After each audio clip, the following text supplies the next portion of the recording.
मैं डॉक्टर राजेंद्र कुमार शुक्ला, दुर्गा महाविद्यालय रायपुर।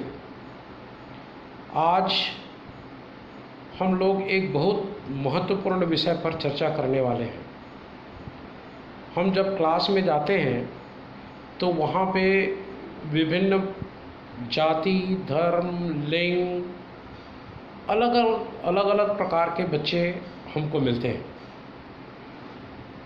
और इतनी विविधताओं के बाद भी हमको समन्वय बना करके इनको अध्यापन का कार्य करना पड़ता है। तो आज हम इसी विषय पर चर्चा करेंगे, how to handle the diverse classroom. जो विविधता भरी क्लासरूम है, इस क्लासरूम को कैसे हैंडल किया जाए।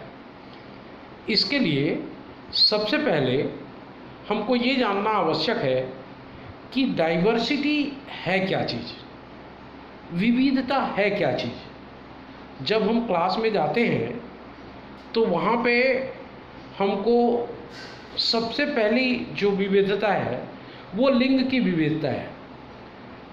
जो कोएड कॉलेज होते हैं, इसमें महिलाएं भी होती हैं, पुरुष भी होते हैं।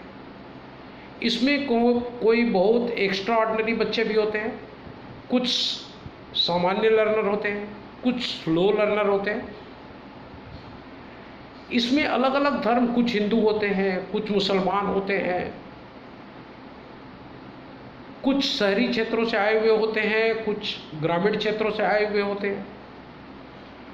तो हमारे लिए आवश्यक हो जाता है कि हम इन विविधता भरी जो क्लासरूम है, इस क्लासरूम में हम समन्वय कैसे बनाएं।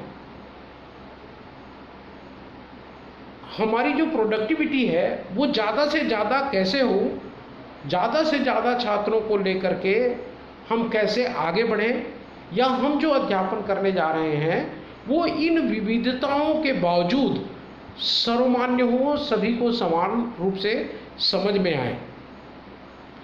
इसके लिए एक विद्वान का कथन मुझको याद आता है कि मैं जिस व्यक्ति से भी मिला उसमें कोई न कोई विशेष गुण था जो दूसरों में नहीं था। कहने का मतलब ये है कि हर एक छात्र अपने आप में विशिष्ट होता है। विशिष्टता का मतलब ये होता है कि उसमें कुछ ऐसी एबिलिटी या कुछ ऐसे गुण होते हैं जो सामान्यतः दूसरे छात्रों में नहीं पाए जाते। इसका मतलब ये है कि अगर हम छात्रों का विकास करना है तो हमको उसके उस विशिष्ट गुण को पहचानना आवश्यक है। इसी में एक और बिल एन जो हैं, उन्होंने कहा है कि आप जब भी किसी से मिलते हैं तो वह कुछ ऐसा जानता है जो आप नहीं जानते हैं। यह भी हमारे छात्र की विशिष्टता की ओर इंगित करता है। हम यहाँ पे देखें कि जो विविधता की बात करते हैं उसमें जेंडर में विविधता होता है, इंक्लूजन में विविधता होता है, एबिलिटी में विविधता होता है, आइडेंटिटी में विविधता होता है, एक्सप्रेशन में विविधता होता है, नेशनलिटी में विविधता होता है, इक्विलिटी में विविधता होता है, एप्रिसिएशन में विविधता होता है। इसका मतलब है कि diversity, different type of diverse student हमको यहाँ पे मिलते हैं। अब प्रश्न ये उठता है कि डाइवर्सिटी के जो प्रकार है वो क्या है। Socio culture diversity. Socio culture diversity की जब बात करते हैं तो हमने ये देखा है कि अगर जैसे हिंदू की ही अपन बात कर लें, अगर हिंदू छात्र है तो उसमें भी विभिन्न जो हिंदू प्रजाति है जो अलग अलग स्थानों पर रहते हैं, उनकी सोशल स्टेटस अलग है, उनकी कल्चरल स्टेटस अलग है। कहीं पर जो शादी करने की तरीका एक जगह पे अलग है तो दूसरी जगह पे अलग है। घर का जो कल्चर है वो एक जगह पे अलग है तो दूसरी जगह पे अलग है। ये तो मैंने एक धर्म की बात की। हर एक धर्म में इस तरह की बातें जो है वो देखने को मिलेगा कि वहाँ पे उनका जो सोशियो कल्चर डाइवर्सिटी है वो अलग अलग होता है।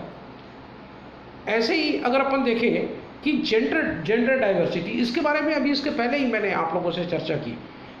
उसमें हमको अलग अलग जो जेंडर हैं, हमको छात्राएं भी मिलेंगी, हमको छात्र भी मिलेंगे, हमको ट्रांसजेंडर भी मिलेंगे, और इसका मतलब ये है कि इस तरह की विविधताएं भी हमको अपने क्लासरूम में देखने को मिलती है। इकोनॉमिक डाइवर्सिटी को कोई बहुत धनी व्यक्ति भी मिलेगा, कोई गरीब व्यक्ति भी मिलेगा, कोई मध्यम वर्गीय भी मिलेगा। तो ये जो डाइवर्सिटी है ये उनके प्रकार हैं। इसके बाद अपन देखें कि लैंग्वेज डाइवर्सिटी। कई बार हम ये देखते हैं कि एक किसी विशेष कोर्स में, जैसे हम नीट की बात करें, आजकल जब नीट में सिलेक्शन होता है तो ऑल इंडिया सिलेक्शन होता है, तो एक कॉलेज में साउथ के भी बच्चे पढ़ते हैं, नॉर्थ के भी बच्चे पढ़ते हैं, नॉर्थ ईस्ट के भी बच्चे पढ़ते हैं, और हर का जो लैंग्वेज है वो लैंग्वेज अलग अलग होता है। कोई तमिल बोलता है, कोई तेलुगु बोलता है, कोई इंग्लिश बोलता है, कोई हिंदी बोलता है। तो इस तरह की जो डाइवर्सिटी है यह भी हमारे क्लासरूम में पाई जाती है। एबिलिटी डिसेबिलिटी, हम लोगों ने देखा है कि हमारी सरकार जो है वो कुछ मामलों में काफ़ी संवेदनशील है, और इसमें कोई दिव्यांग है, हैंडीकैप्ड है ना, उसके लिए तो रिजर्वेशन तक के दिया जाता है। और इसका मतलब ये है कि हमारे क्लास में सक्षम बच्चे भी मिलेंगे और थोड़े हैंडीकैप या थोड़ी बहुत डिसेबिलिटी या ज़्यादा डिसेबिलिटी वाले बच्चे भी हमको यहाँ पे मिलेंगे। तो हम ये देखते हैं कि डाइवर्सिटी जो है वो हमको अलग अलग प्रकार से देखने को मिलता है। इसके बाद अपन देखें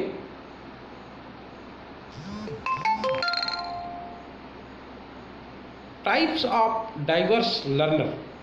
अब जब टाइप्स ऑफ डाइवर्स लर्नर की बात करते हैं तो यहाँ पे जो सीखने वाले बच्चे हैं उनमें भी अलग अलग विविधता होती है।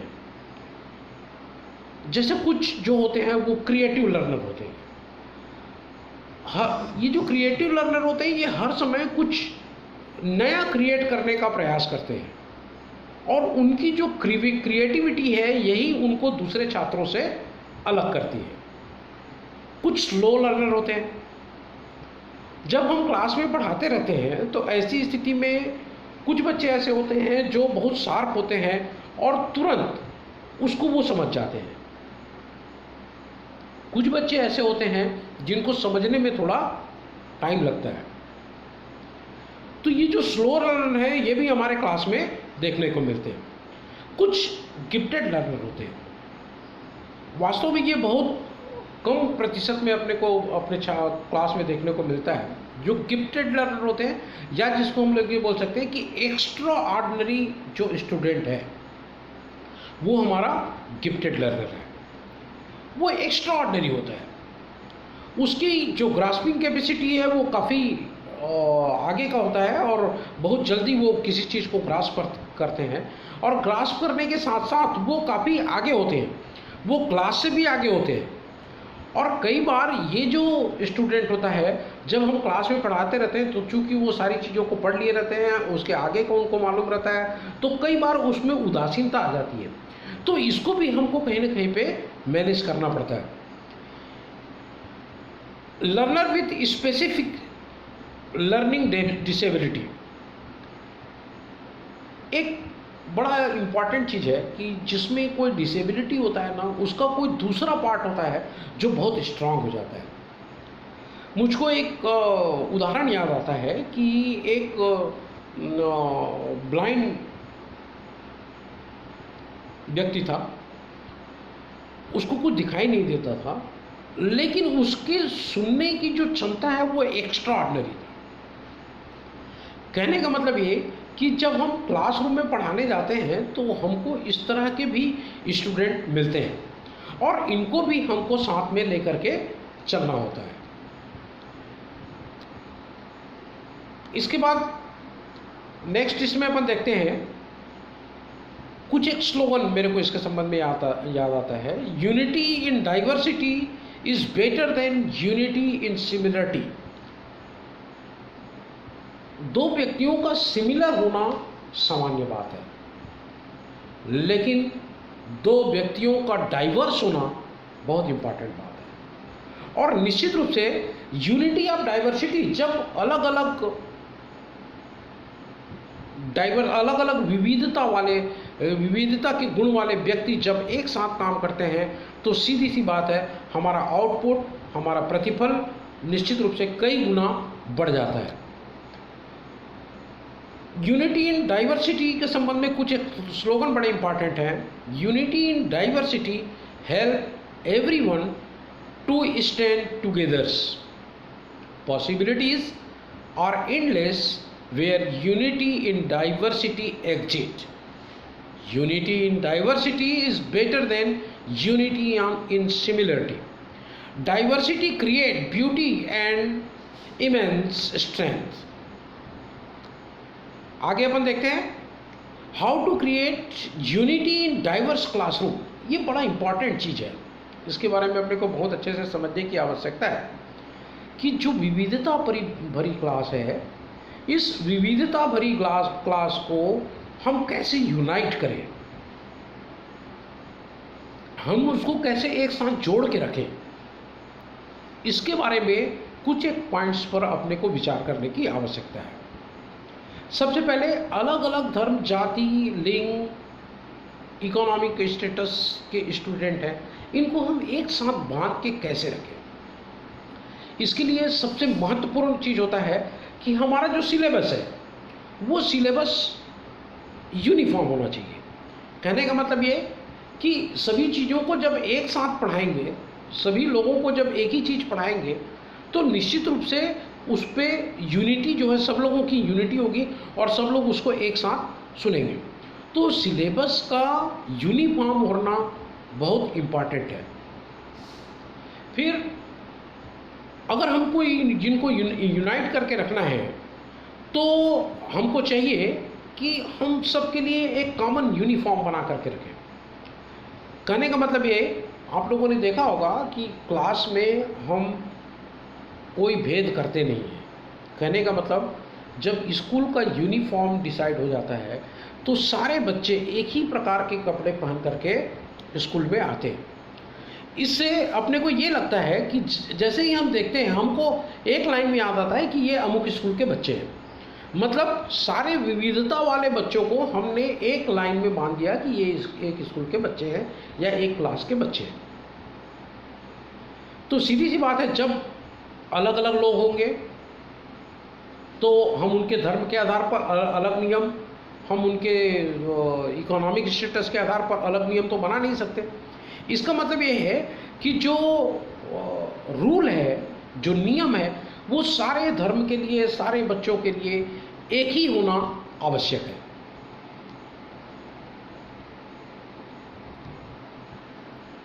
इक्विलिटी ऑफ एक्सप्रेशन,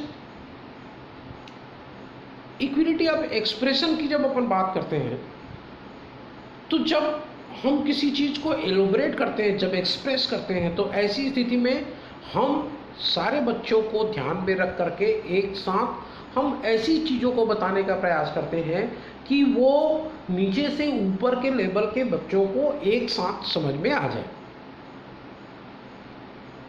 और यूनिटी बनाए रखने के लिए equality of opportunities for participation, यह भी बहुत ज़रूरी है। कहने का मतलब ये कि अगर हम कोई एक्टिविटी करा रहे हैं या क्लास में कोई एक्टिविटी हो रही है या क्लास में बच्चों से हम कोई प्रश्न पूछ रहे हैं, तो ऐसी स्थिति में उसकी अपॉर्चुनिटी सारे बच्चों के लिए समान होनी चाहिए। ऐसा नहीं है सिर्फ हम लड़कियों से प्रश्न पूछते जा रहे हैं, लड़कों को हम लोगों ने छोड़ दिया है। हम ये मान लिए कि इस मामले में लड़कियां नहीं जानती हैं, इस कारण से इनको ज़्यादा पूछने की ज़रूरत है, लड़कों को अपने को पूछने की ज़रूरत नहीं है। कहने का मतलब ये कि जो पार्टिसिपेशन है, कोशिश ये करना चाहिए जब हमारा क्लास डाइवर्स है तो ऐसी स्थिति में सारे लोग पार्टिसिपेट कर सकें। तो उसके लिए जो हमारी एक्टिविटी है, जो क्रिया हम करवा रहे हैं, उसमें सारे बच्चों का पार्टिसिपेशन समान होना चाहिए या उनको अपॉर्चुनिटी समान रूप से मिलना चाहिए। इक्विलिटी ऑफ असेसमेंट, हम जब उनका वैल्यूएशन करते हैं, जब छात्रों का वैल्यूएशन करते हैं या हमने जो एग्ज़ाम लिया हुआ है उसका वैल्यूएशन करते हैं, तो वैल्यूएशन में इक्विलिटी होनी चाहिए।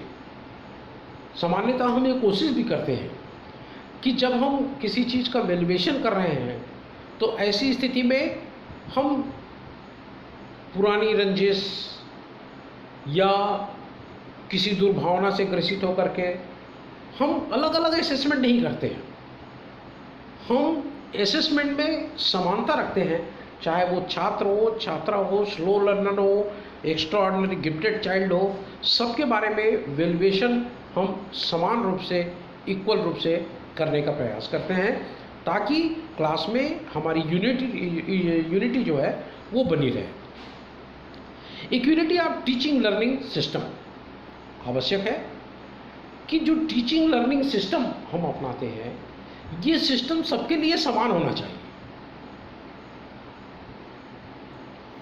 ये अलग बात हो सकता है कि हमारे छात्र में कुछ बच्चे हैं जिसमें कुछ को कंप्यूटर की जानकारी है, कुछ को कंप्यूटर की जानकारी नहीं है। तो ऐसी स्थिति में हमारे लिए आवश्यक है जिनको जानकारी नहीं है उनको पहले थोड़ा सा अपग्रेड करें, और अपग्रेड करके जब हम कोई चीज़, कोई टीचिंग लर्निंग सिस्टम हम लेकर के आते हैं तो उस टीचिंग लर्निंग सिस्टम को सब पे समान रूप से लागू करना चाहिए और सबको समान रूप से उसका अवसर, उसको उपयोग करने का अवसर दिया जाना चाहिए। तो ये देन सिमिलरिटी ऑफ एनवायरनमेंट बहुत इंपॉर्टेंट है। अधिकांश जगह होता भी है, ऐसा नहीं होता कि कोई बहुत रईस घर का बच्चा है तो उसके लिए हम बाजू में एसी रूम बना दें और वहाँ उसको वहाँ पे बैठाएं, ये संभव नहीं है। इसलिए जो इन्वायरमेंट है, जो क्लास का इन्वायरमेंट है, वो सारे लोगों के लिए समान होने चाहिए। न केवल क्लास का इन्वायरमेंट बल्कि पूरे स्कूल का इन्वायरमेंट सबके लिए बराबर होना चाहिए। वातावरण में हमको डिफरेंशिएट नहीं करना चाहिए ताकि हमारे क्लास की जो यूनिटी है वो बनी रहे। इसके बाद हम देखते हैं कि टीचिंग स्ट्रेटजी हमारी कैसे होनी चाहिए डाइवर्स क्लासरूम में। जब हम टीचिंग स्ट्रेटजी की बात करते हैं, कौन सी व्यूह रचना हम अपनाएं, किस तरीके से हम अपने छात्रों को पढ़ाएं कि ज़्यादा से ज़्यादा छात्र हमारे जो लेक्चर है उस लेक्चर को अच्छे से समझ सके, अच्छे से उस पर अच्छा नंबर ला सके। इसके लिए कुछ पॉइंट्स पर अपन विचार करेंगे, जिसमें सबसे पहले हम लोग बात करेंगे नो योर स्टूडेंट। बहुत इंपॉर्टेंट पॉइंट है। जब भी हम क्लास में पढ़ाने जाएं तो हमको मालूम होना चाहिए कि हमारे स्टूडेंट जो है वो कैसे हैं, किस स्तर के हैं, कैसे हमको उनको पढ़ाना है। तो सबसे पहली आवश्यकता ये है कि हम अपने स्टूडेंट को अच्छे से जानें, और जानने के बाद जब हम हर स्टूडेंट को अच्छे से जान जाएंगे तो ऐसी स्थिति में हम उनके लिए ज़्यादा अच्छा लेक्चर दे सकते हैं। साथ ही साथ डाइवर्स क्लासरूम के लिए आवश्यक है कि हम बीच बीच में ग्रुप वर्क को प्रोत्साहित करते रहें। आप लोगों ने देखा होगा कि अलग अलग करने के बजाय जब हम कोई काम को ग्रुप में करते हैं तो ऐसी स्थिति में हमारी जो यूनिटी है, हमारी जो एकता है वो ज़्यादा सुदृढ़ होती है। जब हम किसी चीज़ को ग्रुप में काम करते हैं तो सब एक दूसरे से मिल करके, एक दूसरे को सहयोग करके उस काम को आगे बढ़ाते हैं। एक बहुत महत्वपूर्ण बात है वो ये है कि हमको कल्चरल सेंसिटिविटी को बहुत अच्छे से ध्यान में रखना चाहिए। और वर्तमान परिवेश में जहां भारत में जो कल्चरल सेंसिटिविटी है उसमें कहीं ना कहीं पे कमी आई है। एक धर्म के लोग दूसरे धर्म के लोगों से, या एक जाति के लोग दूसरे जाति के लोगों से जिस तरीके से आपस में भिड़ रहे हैं, उसके लिए आवश्यक है कि जब हम क्लास में जाते हैं तो हर वर्ग की जो सेंसिटिविटी है, हर वर्ग की जो संवेदन के प्रति हमारी जो संवेदनशीलता है, उस संवेदनशीलता में कमी नहीं आनी चाहिए। कल्चरल स्टडी हम आपको अपने छात्रों की जो सांस्कृतिक विरासत है, उसकी सामाजिक विरासत है, उसकी जो संस्कृति है, उस संस्कृति को भी कहीं ना कहीं पे ध्यान में रखना चाहिए। Examine hidden base. कई बार क्लासरूम में ये देखा गया है कि जो हमारा छात्र होता है वो कुछ एक मामलों में बायस्ड होता है। पहले से उसके दिमाग में कहीं ना कहीं पे एक धारणा बनी रहती है और उसका जो पूरा व्यवहार है वो उस जो बायस्ड है, जिस चीज़ के लिए बायस्ड है, उसी के आधार पर वो अपने व्यवहार को प्रदर्शित करता है। तो कई बार हमको खोजना चाहिए कि हमारा जो छात्र व्यवहार कर रहा है उसके पीछे में कोई हिडन वॉइस तो नहीं है। इसको अपने को ध्यान में रखना चाहिए। Alternative assessment teach in many वे। हमको बीच बीच में असेसमेंट की निरंतरता को बनाए रखना है और अल्टरनेटिव असेसमेंट के अलग अलग जो तरीके हैं उन तरीकों को हमको उनके ऊपर उपयोग करना चाहिए और उनको जो पढ़ाने का तरीका है हमको उनको डिफरेंट वे में। कई बार क्या होता है कि जो गिफ्टेड स्टूडेंट होते हैं उनकी ग्रास्पिंग कैपेसिटी और जो स्लो लर्नर हैं उनकी ग्रास्पिंग कैपेसिटी अलग अलग होती है। तो अगर हम दोनों को एक ही तरीके से पढ़ाने का प्रयास करें तो शायद हम उन दोनों को बहुत अच्छे से नहीं पढ़ा पाएंगे। तो स्लो लर्नर के लिए अपने को अलग टीचिंग टेक्निक अपनाना पड़ेगा। जो गिफ्टेड लर्नर है उसके लिए हमको अलग तरह का टीचिंग टेक्निक अपने को अपनाना पड़ेगा। तो इस तरीके से आज मैंने आप लोगों के समक्ष कुछ मुद्दों पर बात की जिसमें हमारे क्लास में जो डाइवर्सिटी है, जो विविधता है, जिसमें अलग जाति, धर्म और संप्रदाय के लोग रहते हैं, इनमें हम किस तरीके से यूनिटी बना करके रखें, किस तरीके से हम अपने टीचिंग को ढालें ताकि हम सभी वर्ग को, जो हमारे छात्र हैं जो नए नए आयाम में हैं, उन सभी छात्रों को आसानी से समझ में आ जाए। बहुत बहुत धन्यवाद। Thank you very much.